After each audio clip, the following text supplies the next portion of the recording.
Cuán firme cimiento se ha dado a la fe de Dios en su eterna palabra de amor.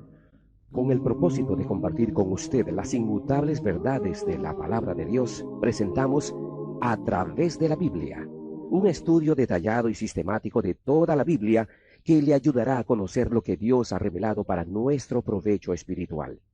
Estos estudios bíblicos fueron diseñados y elaborados por el Dr. J. Vernon McGee, versado maestro de la Biblia, quien dedicó la mayor parte de su vida a la enseñanza clara y sencilla de la palabra de Dios. Acompáñenos, pues, mientras avanzamos en nuestro recorrido a través de la Biblia. Cuán firme cimiento la palabra de Dios.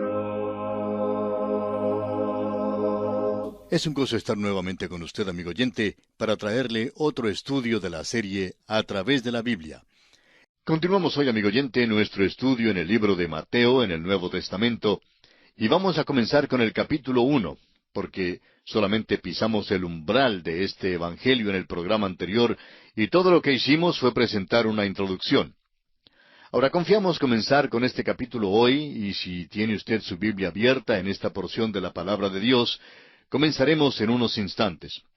Pero antes quisiéramos decir de nuevo unas palabras preliminares relativas a este Evangelio de Mateo. Debemos decir que este Evangelio se parece mucho al libro de Génesis. Como hemos dicho, hay dos libros claves de la Biblia y usted necesita leerlos y meditar en ellos. Estos son dos libros con los cuales debemos estar muy familiarizados.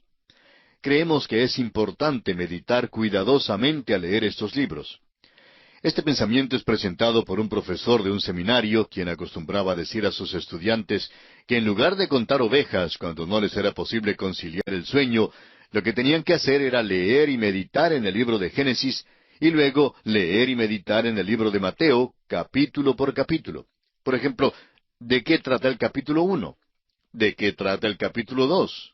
Cualquiera de ellos, ya sea Génesis o Mateo. Hay aquellos que dicen que no cuentan ovejas, sino que hablan con el pastor de las ovejas. Bien, la forma mejor de hablar con el pastor es avanzar a través de estos dos libros, ya que eso nos ayudará a conocerlo mejor y de paso a acercarnos a él. En realidad, lo más importante es que Él nos hable, en lugar de nosotros hablarle a Él, pues no creemos que tengamos mucho que decirle a Él. En cambio, Él sí tiene mucho que decirnos. Así que probablemente debiéramos hacerlo de esa manera. Y le sugerimos que lo haga así. Hay aquí en este Evangelio un movimiento que si usted se lo pierde, casi lo pierde todo. Ahora, al entrar de lleno en este capítulo 1 del Evangelio según San Mateo, notemos que su tema es la genealogía de Jesucristo y la historia del nacimiento virginal de Jesús. La genealogía con que empieza el Evangelio de Mateo y el Nuevo Testamento es, en muchos aspectos, el documento más importante en las Escrituras. Toda la Biblia descansa sobre su exactitud. Usted notará que tiene tres divisiones. Primero, la genealogía desde Abraham hasta David, en los versículos 1 al 6. Luego, la genealogía desde Salomón hasta el cautiverio babilónico, en los versículos 7 al 11. Y en tercer lugar, la genealogía desde el cautiverio babilónico hasta José el carpintero, lo cual se encuentra en los versículos 12 al 17. Recordemos que el libro de Génesis es un libro que trata acerca de las familias y la importancia que tienen. Aquí, el Nuevo Testamento principia con esta genealogía muy importante. Ahora debemos confesar que, en primer lugar, esto parece algo pesado. Si le damos a alguien un Nuevo Testamento, y si tal persona empieza a leer aquí en el Evangelio de Mateo, donde lo primero que encuentra es una genealogía, bueno, no creemos que vaya a continuar leyendo. Un capellán cuenta que durante la Segunda Guerra Mundial había distribuido literalmente miles de Nuevos Testamentos a los que servían en el cuerpo militar. Y él vio cómo los hombres se sentaban en sus camas para leer por un minuto o dos en el principio de Mateo. Y al empezar a leer aquella genealogía en Mateo, llegaban a la conclusión de que este librito no era para ellos. Y no podemos culparlos. Nuestro punto de vista es que debemos usar un poco de sabiduría en la distribución de la literatura cristiana. La persona corriente debe empezar leyendo primero cualquiera de los otros 3 evangelios, más bien que en el Evangelio de Mateo. Pero eso no disminuye en ninguna manera la importancia de esta genealogía que se menciona aquí. El Nuevo Testamento se apoya en la exactitud de esta genealogía porque establece el hecho de que el Señor Jesucristo es del linaje de Abraham y también del linaje de David. Ambos son muy importantes. El linaje de Abraham lo coloca en la nación israelita, y el linaje de David lo coloca sobre el trono. El Señor Jesucristo, pues, procede de aquel linaje. Las genealogías fueron muy importantes para la nación de Israel, y por medio de ellas se podía establecer si una persona tenía un reclamo legítimo en cuanto a un linaje en particular. Por ejemplo, cuando los israelitas regresaron de la cautividad, encontramos en el libro de Esdras que estos buscaron su registro de genealogías y no fue hallado, y fueron excluidos del sacerdocio. Así leemos en Esdras capítulo 2 versículo 62. Fue posible en el día de Esdras comprobar el registro de la tribu de Leví y excluir a todos los que hacían un reclamo falso. Evidentemente el gobierno guardaba las genealogías poniéndolas a disposición del público. Creemos que eran guardadas en el templo porque Israel era una teocracia. En realidad, aquí tenemos un lugar donde la Iglesia y el Estado verdaderamente se unían. La religión y el Estado eran uno. Esta genealogía evidentemente se exhibía y bien pudo haber sido copiada de los registros públicos hasta el año 70 después de Cristo, cuando el templo fue destruido. Los enemigos de Jesús podían haberla comprobado y es muy probable que lo hicieran. Esto es interesante e importante porque disputaban cada movimiento del Señor Jesús, aún ofreciendo una supuesta explicación para tratar de negar la resurrección, pero nunca disputaron esta genealogía. La razón para esto tiene que ser que la estudiaron minuciosamente y llegaron a comprobar su exactitud. Ahora, esto es muy importante porque pone a Jesucristo en una posición muy singular. Usted recordará, amigo oyente, que Él dijo que el pastor de las ovejas entra por la puerta, pero el ladrón y el salteador suben por otra parte para entrar en el redil de las ovejas. Aquel redil es la nación de Israel. Jesús no entró en el redil por una cerca de atrás, ni entró por el callejón. Entró por la puerta misma. Nació del linaje de David y dentro del linaje de Abraham. Esto es lo que Mateo expone para nosotros. Jesucristo es el cumplimiento de todo lo que se ha dicho en el Antiguo Testamento. Es de suma importancia y debe ser considerado así. A los enemigos de Cristo, pues, nunca les fue posible disputar su genealogía. Tuvieron que buscar otros medios de disputar en su contra y por supuesto los hallaron. El que no quiere aceptar la verdad siempre encuentra la manera de disputarla o discutirla o alguna excusa para no aceptarla. El autor de estos estudios bíblicos, el Dr. J. Vernon McGee, contaba que en su juventud llegó a interesarse en la Biblia por primera vez y asistió a una conferencia bíblica de verano donde el Señor le habló. Al enseñar la palabra de Dios, su profesor de Biblia conmovió su corazón. Y decía el Dr. McGee que una mañana este profesor preguntó, ¿cuántos de ustedes jóvenes han leído toda la Biblia en un año? Había como 300 jóvenes presentes, pero ninguno levantó su mano. El profesor hizo la misma pregunta 4 veces. Por fin, un joven levantó la mano algo furtivamente y con titubeo dijo, «Bueno, la he leído, pero solo leía las partes que eran interesantes. No leí las genealogías». Todos los presentes se rieron y también el profesor, quien confesó que él tampoco las leía. En aquel mismo momento, decía el Dr. McGee, se me ocurrió que, siendo que el Espíritu de Dios había usado tanta tinta de imprenta para darnos las genealogías, que éstas tendrían que tener algo de gran importancia para nosotros.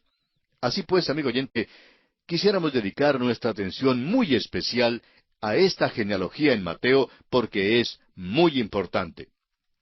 Esta es la genealogía del Señor Jesús por parte de José. Tendremos otra cuando lleguemos a Lucas, y esta será la genealogía por parte de María, su madre. Ahora, comenzando con el versículo 1 de Mateo, capítulo 1, dice, Libro de la genealogía de Jesucristo, hijo de David, hijo de Abraham. Libro de la genealogía es una expresión que es peculiar a Mateo. Es una expresión singular y no la encontraremos en ninguna otra parte del Nuevo Testamento. Si retrocedemos al Antiguo Testamento, comenzando por Malaquías y Zacarías, Ageo, y luego por el Pentateuco, por Deuteronomio, Números, Levítico, Éxodo y por Génesis, casi llegaremos a la conclusión de que no se encuentra en ninguna parte de la Biblia, exceptuando aquí en Mateo. Luego de repente llegaremos al capítulo 5 de Génesis, capítulo 1, donde se lee, «Este es el libro de las generaciones de Adán». Es la misma expresión de Mateo. Pero vemos que hay dos libros, el libro de las generaciones de Adán y el libro de la generación de Jesucristo. Ahora, ¿cómo se entra a formar parte de la familia de Adán? Simplemente por nacer, por el nacimiento. Usted no lo ejecuta, en efecto, no tiene nada que ver con eso. Pero así es como entramos en la familia de Adán. Entramos solamente por el hecho de nacer. Pero notemos que en Adán todos mueren, así lo expresa el apóstol Pablo en su carta a los Romanos capítulo 5, versículo 12, donde dice, «Por tanto, como el pecado entró en el mundo por un hombre, y por el pecado la muerte, así la muerte pasó a todos los hombres, por cuanto todos pecaron». El libro de Adán, pues, es un libro de muerte. Luego, hay el otro libro, el libro de la generación de Jesucristo. Ahora, ¿cómo entramos en esa familia, en esa genealogía? Entramos también por medio de un nacimiento, pero es por medio del nuevo nacimiento. El Señor Jesús dice en el Evangelio según San Juan, capítulo 3, versículo 3, que es necesario nacer de nuevo para ver el reino de Dios. El nuevo nacimiento nos coloca en el libro de la vida del Cordero y somos inscritos allí al confiar en Cristo Jesús como nuestro Salvador personal. Es el apóstol Pablo, una vez más, quien en su primera carta a los Corintios, capítulo 15, versículo 22, nos dice, «En Cristo todos serán vivificados». Todos estamos en el primer libro, el libro de la generación de Adán. Amigo oyente, esperamos que hoy, en este día, usted y yo, y todos, estemos también registrados en el libro de la vida del Cordero. Mateo dice que Jesucristo es hijo de David, hijo de Abraham. ¿No sabía Mateo que Abraham vino antes de David? Claro que lo sabía porque lo aclara en el resto de la genealogía. Entonces, ¿por qué lo puso así? Está presentando al Señor Jesús como Mesías, el que es Rey, el que ha de establecer el reino de los cielos sobre la tierra. Por tanto, David está en primer plano. Debe ser del linaje de David en cumplimiento de las profecías que Dios hizo a David. Él es hijo de David. Ahora también es hijo de Abraham, y eso también lleva importancia. Debe ser hijo de Abraham para pertenecer a esta nación. Dios ha hecho una promesa a Abraham diciéndole, «En tu simiente serán benditas todas las naciones de la tierra». Recuerde usted que así lo leímos en Génesis capítulo 22, versículo 18. Ahora el apóstol Pablo dice en su carta a los Gálatas, capítulo 3, versículo 16, lo siguiente, «Ahora bien, a Abraham fueron hechas las promesas y a su simiente». No dice, «y a las simientes», como si hablase de muchos, sino como de uno, «y a tu simiente, la cual es Cristo». Es hijo de Abraham. Leamos ahora los versículos 2 hasta el 6 de este capítulo 1 de Mateo. Abraham engendró a Isaac, Isaac a Jacob, y Jacob a Judá y a sus hermanos. Judá engendró de Tamar a Fares y a Sara, Fares a Esrom, y Esrom a Aram. Aram engendró a Aminadab, Aminadab a Naasón, y Naasón a Salmón. Salmón engendró de Rahab a Booz. Booz engendró de Ruth a Obed, y Obed a Isaí. Isaí engendró al rey David, y el rey David engendró a Salomón, de la que fue mujer de Urías. Ahora, ¿cuántos de nosotros pensamos que fuera interesante esta lectura? Pues quizá muy pocos. Dejamos de leer allí, pero note usted que en esta sección hay 4 nombres que sobresalen como si fueran avisos luminosos. 3 de estos nombres son nombres de gentiles. Los gentiles simplemente no aparecían en esta genealogía, y sin embargo, aquí hay 3. Hay gentiles en el linaje de David. Y en esta genealogía usted encontrará también 4 nombres de mujeres. Las mujeres simplemente no valían en aquellos días y por costumbre no aparecían en las genealogías. Los tiempos han cambiado y la posición relativa de la mujer ha cambiado, pero todavía tenemos algo sobrante de aquellos días. ¿Qué apellido toma una pareja cuando se casa? Toma el apellido del hombre. Es el apellido de él el que lleva, no el de la mujer. Sin embargo, en ciertos países una pareja puede adoptar el apellido de la mujer si lo desea. Y hace algunos años una pareja hizo precisamente eso.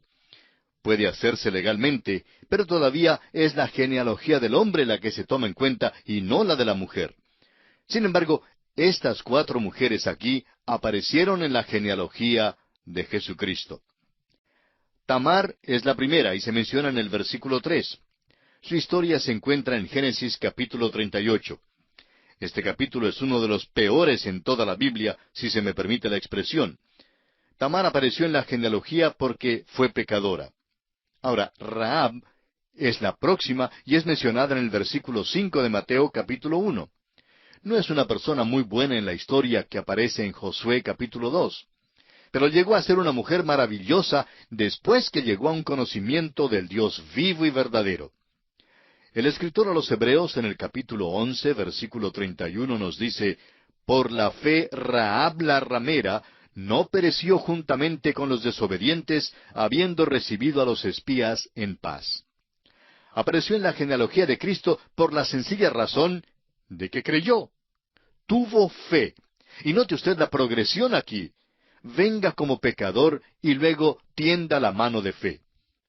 Ruth es la próxima mujer que es mencionada en el versículo 5 de Mateo capítulo 1. Es una persona amable y no encontraremos nada malo en ella. Pero ahora la ley la había excluido. Más adelante también la ley habría de excluir a otras 2, pero no había la ley en sus días. En el tiempo de Ruth hubo la ley que la excluyó porque esta ley decía, «No entrará amonita ni moabita en la congregación de Jehová». Así leemos en Deuteronomio capítulo 23, versículo 3. La ley la excluyó, pero hubo un hombre llamado Booz que llegó a su campo un día y la vio. Fue lo que pudiéramos decir amor a primera vista. Este hombre Booz la amó y le extendió la gracia al traerla a ella, una gentil, a la congregación de Israel. Ella preguntó, «¿Por qué he hallado gracia en tus ojos?» Y usted y yo podemos hacer la misma pregunta hoy en día. De nuevo, amigo oyente, tomemos nota de la progresión. Venimos primero como pecadores y luego tendemos la mano de fe, y Él, por su maravillosa gracia, nos salva.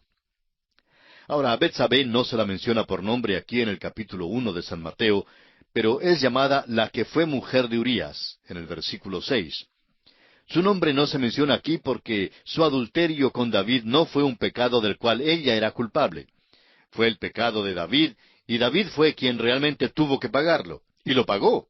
Ella apareció en la genealogía de Cristo porque Dios no abandona a ninguno de los suyos que cae en pecado. Es posible que una oveja salga del redil y llegue a perderse, pero tenemos a un pastor que busca a esa oveja y siempre la trae de nuevo al redil. Trajo de nuevo a David. De modo que aquí mismo en esta genealogía tenemos la historia de la salvación. Ahora bien, hay otras cosas interesantes en cuanto a esta genealogía. Si se compara esta genealogía con la que se encuentra en el libro primero de Crónicas, capítulo 3, notaremos que en el versículo 8 de Mateo, los nombres de Ocosías, Joás y Amasías se omiten. Esto demuestra que las genealogías se citan para darnos un vistazo de cierta línea de descendientes y que no es necesario que cada individuo sea nombrado en cada genealogía en la Biblia.